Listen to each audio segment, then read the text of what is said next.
لە هەوڵێکی نوێ و خزمەتگوزارێکی نوێدا تاوەری تەندروستی سمارت ئەپی سمارت پێشکەش دەکا.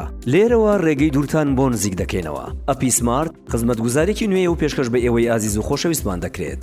لەمە دوا دەتوانیت مۆبایلەکەت بگری بەدەستەوە و ئەپی سمارت دابەزێنە کە کارایە بۆ هەردوو سیستمی ئەندروید و iOS.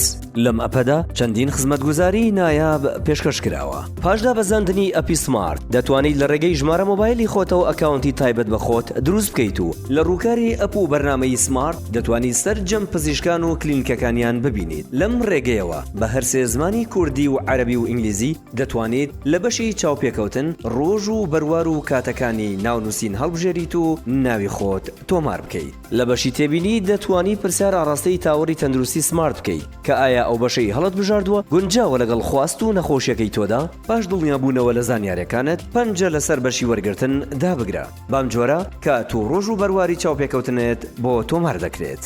لە ئەپی سمارت چەندین خزمەتگوزاری تر پێشکەش دەکرێت کە بەم زوانە چالاک دەبێت. هاوکات ڤیدیۆی فێرکاریتان پێشکەش دەکرێت. ئەپی سمارت بۆ یەکەم جار خزمەتگوزاری و ئاسانکاری.